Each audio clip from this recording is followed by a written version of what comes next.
So we're gonna start our cool down now, and the idea is that we actually don't get stronger while we're lifting weights or curling. It's we actually get stronger when we rest. So that's where our body adapts to the exercises and the activities that we were doing, so we can get stronger and can do more later on. So we're gonna start with a couple of stretches today to help down regulate the nervous system, slow down the breathing. Essentially, it's the opposite of a good warm-up. We're trying to bring ourselves back down so we can recover and rest.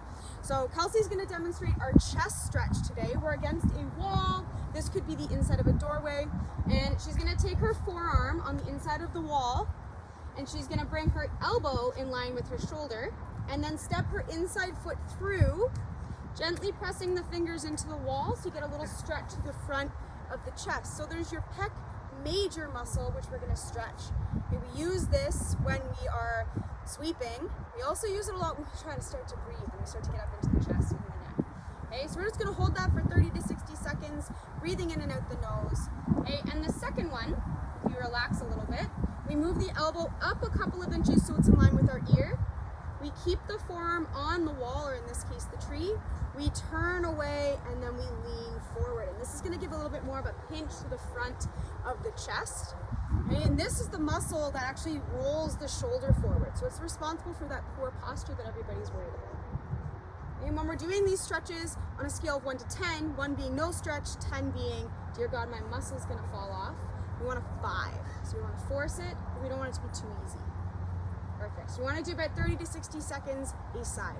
Amelia is going to demonstrate a hip flexor stretch that we can do standing, so you don't need to actually get onto the ground here. I like to use a wall, it just gives us a good little stabilizer piece.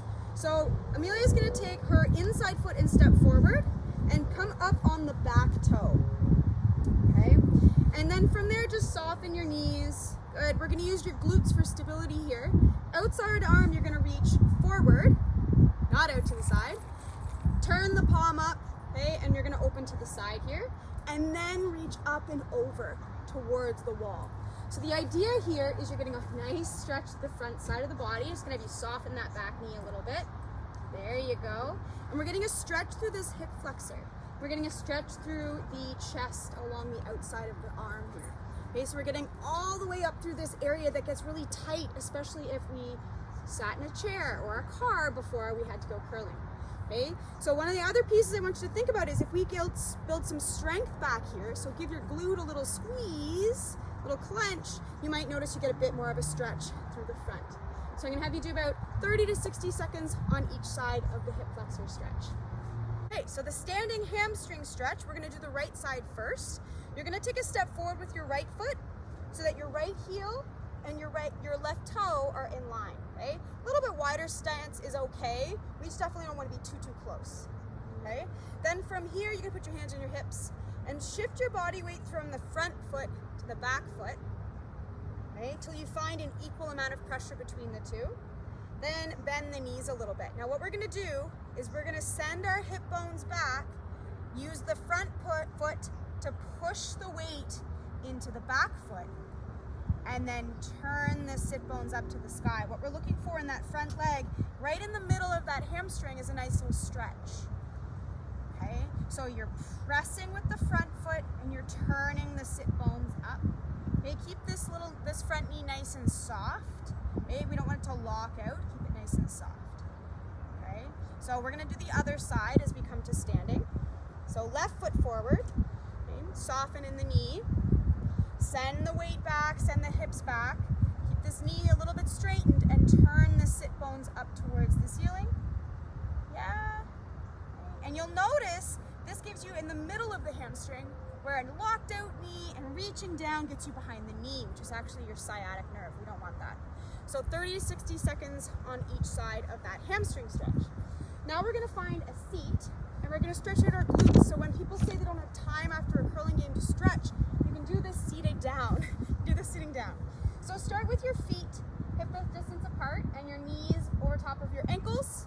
And then you're going to take your right foot and you're going to cross the right ankle over the left thigh. Yep. And then we want to actually flex the toes to the shin, which is going to protect our knee because we turn these muscles on. So we can actually just sit here, sit up nice and tall. Okay. Send the hips back. and work on getting a stretch through that right glute. So we've got the right leg lifted and the right glute. And you can also notice there's a difference when we try to make sure that the hip bones stay level. So you're actually trying to draw the right hip forward, left hip back in this position. Okay? And then we're going to have you sit up and we'll do the other side. So left foot outside of the left ankle crosses over, flexes the toes. Good. Gently press down on that left thigh if you'd like. And when we're leaning forward, we're not just rounding, we're hinging. We're sending the hips back even though we're in a seated position. So 30 to 60 seconds aside in that exercise as well. Something you can easily do at the table after a curling game. The last thing that we're going to do is something that you could do as part of your stretching, your cool down stretching. It could be also something that you do later on before you go to bed. So I'm going to have one of you lie on your back. So I'm going to have Amelia lie on her back with her knees bent, feet flat, and Kelsey is going to put her feet up on a bench or a chair. Okay, scooch a little bit closer. We want to feel supported underneath that knee. So the idea is that we're finding a position that we can relax and rest in. Okay? And both of you can put your hands just below your belly button and relax the elbows down to the side. What that does is gives us a little tactile feedback when we're breathing. Okay? So for the next minute or two, we're just going to breathe in and out the nose, nice and slow, and see if you can actually fill up not only the lungs up in the chest, but fill up so that your hands and your belly move. Okay? We're trying to slow down our breathing, in and out the nose. We want the breath to be filling up the lungs, so the upper lungs and the lower lungs, and emptying of air. And then the last thing to think about as we're trying to relax and turn down the nervous system, slow down the mind, slow down the heart rate. I like to imagine that I'm trying to breathe so quietly that even the little hairs in my nose don't move. So I'm trying to breathe slow and quiet and full. Okay, so you can hold this as long as you would like. Hang out in this position as long as you would like. To come up, I like to not just go from lying down to standing. So if Kelsey were to swing her legs over to the side, okay, take a moment, and then both of them could come to a seated position. Take a moment, and then you could move on with the rest of your day.